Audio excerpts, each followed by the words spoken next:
Kia ora, I'm Marlaina Curtis. We all want food that's tasty, delicious and fast to cook. I'm going to introduce you to a whole new way of preparing your meals. I'm not a chef, but I have a passion for food and I want to share my passion with you. Hot, hot, hot. How are you feeling? Hot, hot, hot. Amazing dishes that combine fresh produce and pre-packed foods, all from your supermarkets. Marlaina's Kitchen is made for you at home who freak out about preparing fancy food. Stick with me and I'll guarantee I'll change the way you think.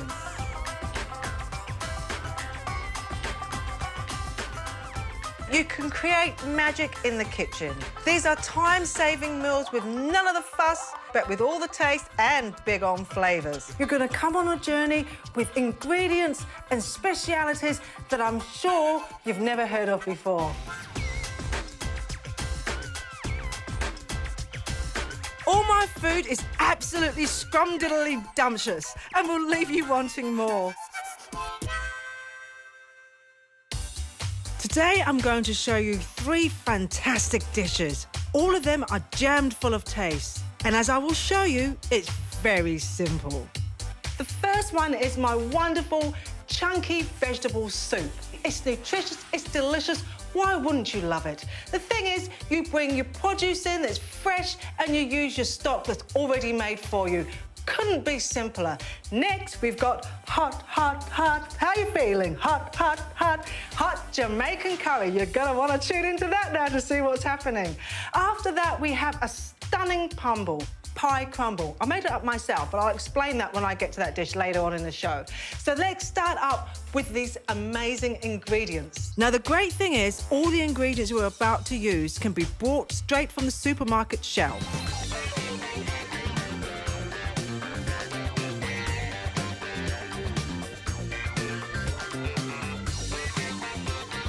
Simple, but very tasty. So we have the wonderful ground garlic already prepared for you. You just need to take it out of the jar. Next, we have the dried basil, just a teaspoon, a quarter of a teaspoon of the chili. Now, that is quite hot. If you don't like hot things, take it out, but I'm a spicy hot person, so I leave it in. Next, we have the coriander, just 1 tablespoon. Now, I do really love this coriander. It's ground, it comes pre-ground, it's fantastic. Why? Because the tastes are fabulous and stunning. Next, we have 1 large onion, followed by a stick of celery chopped. Now, celery actually adds to the flavour. Even though it's a vegetable, it becomes like a seasoning. It just kind of like does all of this in the pot and dances around to the moon. You put it on your taste buds are going, wow, what is this? It is celery. Fantastic. Next, we have a handful of mushrooms, followed by 2 carrots. Now, if you chop your carrots fine, they will cook a lot quicker, so it gives you less time in the kitchen, more time to sit down and eat. Finely chopped grated cabbage, about a quarter of a head there, followed by your stock. Now, that just comes out of a carton. Open the lid, pour it in. Couldn't be simpler. So let's get down to the cooking, shall we? First up, we're going to put the stock in.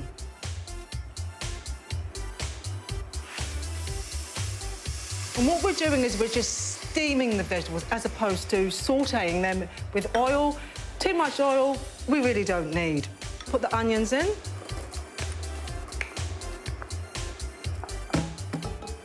Next, it's a wonderful celery that gives it that divine flavour and smells and colour. Next, we're going to put in some of the seasonings. And the garlic goes in like that. Dried basil.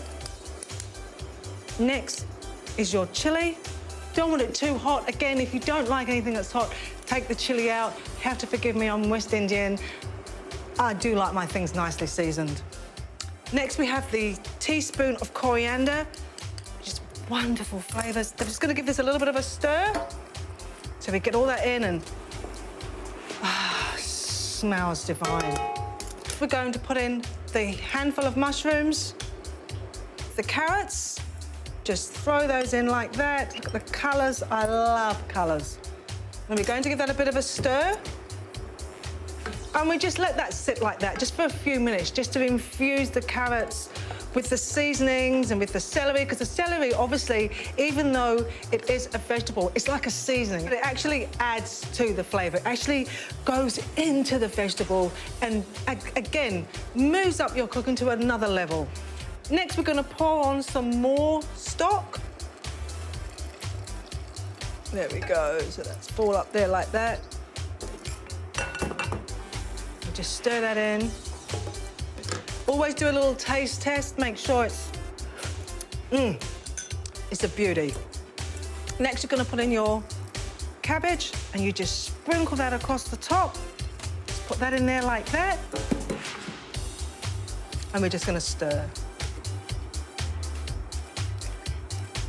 Make sure all your seasonings are going through all of your vegetables. Make sure your seasoning is not stuck in one place. Mix it round.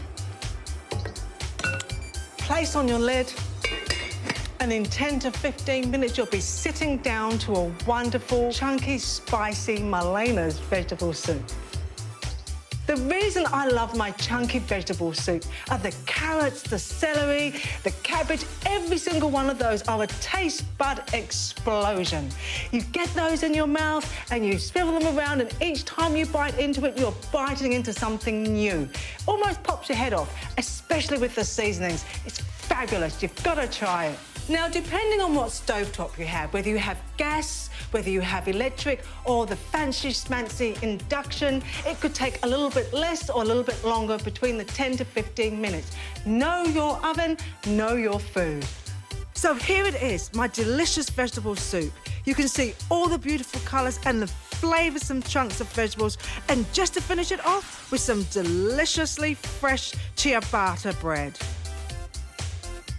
Absolutely divine. The chunky carrots, the amazing celery, the mushrooms combined make a taste explosion. Hold on. What is that?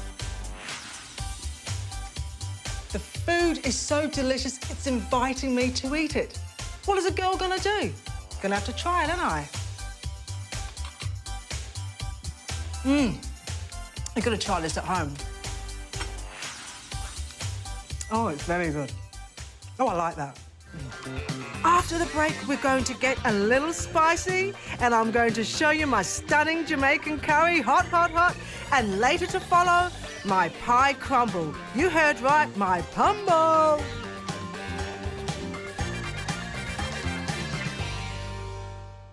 Cooking for me is a way of life. I believe that there is no right or wrong way to do it, just your way, and this is my way.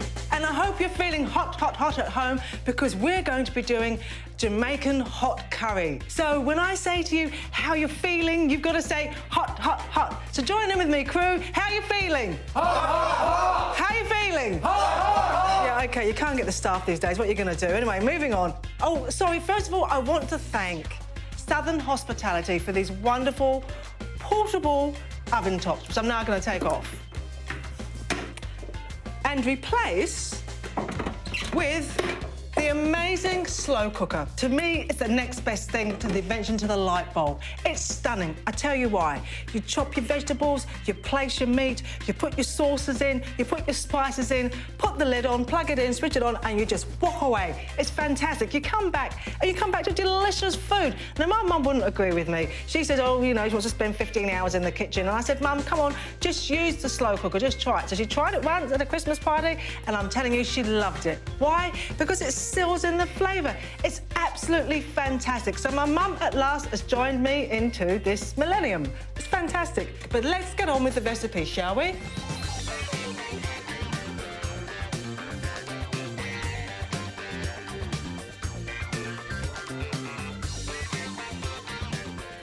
You need at least 1 kg of chicken, 6 tablespoons of curry. Now, you can use medium or mild, but guess what we're using today, guys? Hot, hot, hot. Oh, they're on the ball, that's right. We're using the hot curry. 1 tablespoon of peri-peri, 2 tablespoons of soy sauce. We have here your capsicums, which we call peppers, yellow, red, and then we have a couple of spring onions chopped up in there. We have 1 chopped onion, a couple of chopped tomatoes. We have kumara here, 1 small kumara, 4 tablespoons of your wonderful tomato paste here. 2 chopped celery sticks. Now, the good thing about this is that you use the whole stick, even these little leaves on the end. And I'll tell you why. I used it by mistake once, and I'm telling you, the flavour that it infused surprised me. I've been using it ever since, and that's what cooking's all about. Get passionate, get adventurous. I dare you. A couple of carrots. We have 1/4 of a can of coconut cream, and then your chicken stock to taste. So about 1/2 carton or a carton. Now let's get straight to the process here. Now what I'm going to do first of all, as I explained in some of my series you may not have seen, is that West Indians always clean their meat. Now you are advised to rinse your meat off, but what we do, the way we rinse our meat, is that we use water, and we also use oranges. My mother used to do hers with vinegar and lemon. I didn't like the taste of that, to be honest. The taste of the vinegar was not my cup of tea.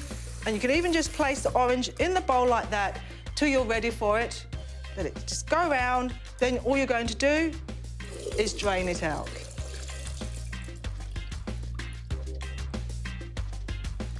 Lovely jubbly, as they say. I'm actually going to get my fingers into this. I'm going to use the curry powder. So we just zhuzh it all on. Coat the chicken really well. Now, you can, if you want to, do this the night before. Leave it in the fridge overnight so all the flavours infuse and go in if you have that time, and then you just pull it out in the morning and just pop it into your slow cooker. However, if you don't have that time, just do what I'm doing now, and it's just a one-step process. Look at that, look at the colours. Beautiful, beautiful. I'm just going to rinse my hands off. What you're going to do next is pour over your peri-peri. You just pour in your peri-peri like that, so that just goes round in there. And also your soy sauce goes on. Now we're going to just layer the vegetables in the bottom of the slow cooker. So I'm just going to move it a little bit closer to myself so I don't have so much of a stretch. I'm just going to clear away some of these things out of the way. Always get your decks clean. So next we're going to place the onions in the bottom of the bowl. Well, bottom of the slow cooker. Next, we're going to put the tomatoes in. And we just drop them in like that. And then we're going to put in the peppers and then the spring onions. So they go in together like that. And you just mush them around at the bottom. Sweet potato. Sprinkle your carrots on. As you can see now, the colour's absolutely beautiful. Just mix those round a bit. Your wonderful sticks of celery go in. Now, the celery will actually, as it's being cooked, it mushes down, but the flavour that it leaves behind is absolutely fantastic. I'm going to pour some coconut milk over there. I'm going to put the paste over the meat and just zhuzh that in there like that. And then what I'm going to do is I'm going to just place the meat in. There we go. And then what I would do at home, I'd pour the chicken stock into here to get out the last. We don't want to waste any because we want it to be, what do we want it to be? Hot, hot. Yes, are you paying attention? That's right. Thank you, Mr. Stowman. He was paying attention. Everybody else, I don't know. I think they're asleep on the job. What are you going to do? What are you going to do? Anyway, enough of that. So then we pour this on. Look at the colour. Stunning. Pour your 1/4 of a can of coconut milk over. Then the rest of your chicken stock over. Use a spoon. Just stir that round like that. Everything gets in, because you want that to be really well marinated. You want it to be really well seasoned. That's it. Fabulous. Put your lid on, plug it in, switch it on. There you go. This could be served at any restaurant, so my husband tells me. But now you're going to be able to make it in your very own home. If you're not feeling hot, hot, hot, you will do after this wonderful Jamaican curry. Made in a slow cooker, you just put it on and you just walk away. It has actually transformed my mother and brought her into this millennium. With it is we call it chicken and rice and peas, but in actual fact, it's not peas, it's kidney beans. Now, they have just been cooked in the rice cooker. It gives it a beautiful colour, as you can see there. It's gone slightly pink. Now, I'm going to just tuck in here. Beautiful. And you can have your salad to cool yourself down, but I can guarantee you're gonna love it and you're gonna feel hot, hot, hot.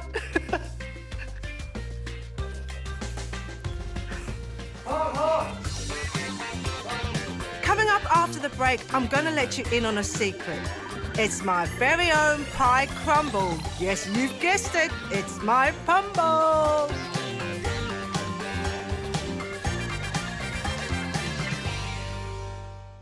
Now, this is my favourite part, and I'm sure it's yours too. It's dessert. This next one I can say is my own invention, and I'm excited about that.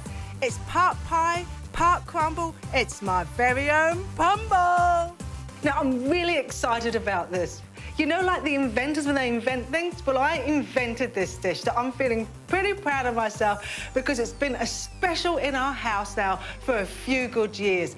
And I am going to pass the recipe on to you at home. So you should all be feeling really special too. So no further ado, let me talk you through the ingredients.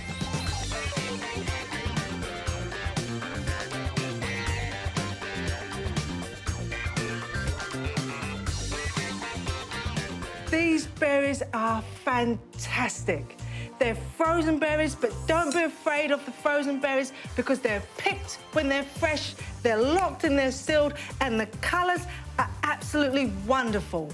You cannot go amiss with your frozen berries. We have 2 apples which have been chopped and peeled.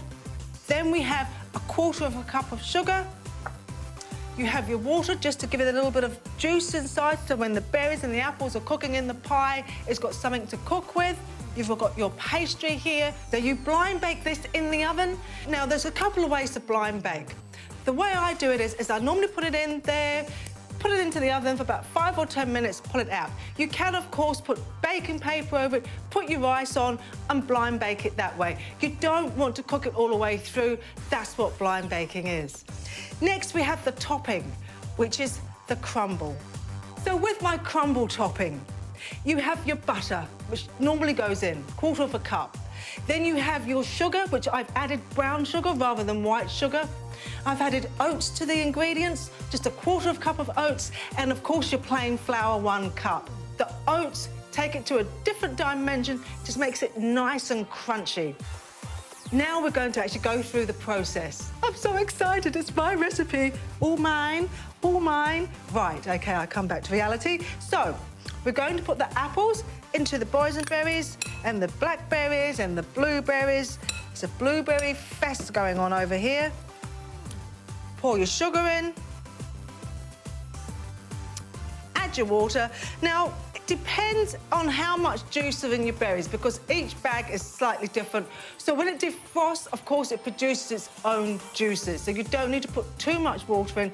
Otherwise, it's going to soak the bottom of your base and it's going to bubble up out of your crumble. Stir around, coat all the apple. Because if you don't, you know it's going to go brown. It just sort of oxidizes like in the speed of light. So we'll just coat that all, make sure that's all covered as it is. Wonderful. Then all we're going to do is place the fruit into the blind bake pastry. Now this pastry is short crust and it's sweet pastry. Don't make the mistake that some of my children have and get the wrong pastry because it isn't a pretty sight. So here we go, we're just going to place that on there. Just go round. Now, how did I come about this recipe? That's right, one afternoon I was at home and I was wondering, what am I going to do, you know, for dessert tonight? And I had a spare piece of pastry. You know you do it, you look in the freezer, see what's going on. I looked in there like this, you know, and there was 1 piece of pastry in there. And I thought to myself, that is going to make a really neat dish. Now, what can I put? I thought, that's right. Pie, crumble, put it together. You're going to be 7th heaven, aren't you? The birth of pie crumble, which I call pumble, was then born. So now we're going to place on the top the crumble. Now, when you're placing this on the top, you just drizzle it over, making sure you cover all the berries. Don't pat it down, just let it sit on top.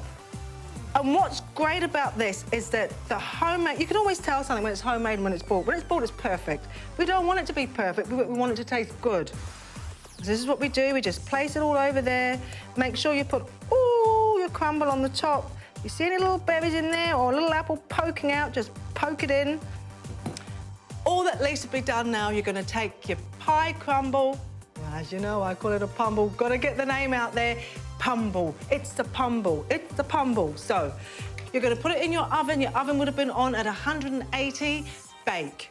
Now, it'll take between 15 to 20 minutes, depending, again, on what oven you have. But I'm sure you all know your oven at home like I do.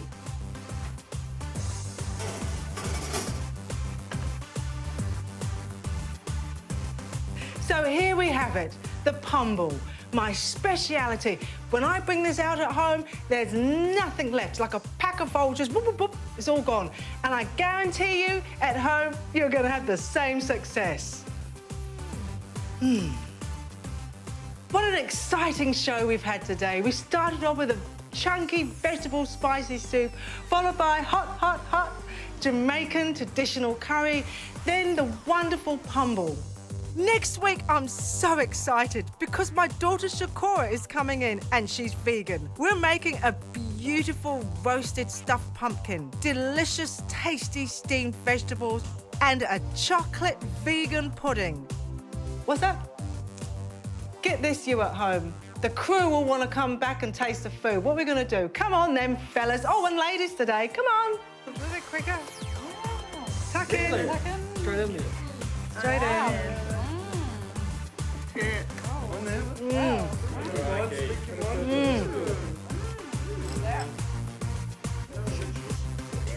Gonna be quick. Told you. What can I say?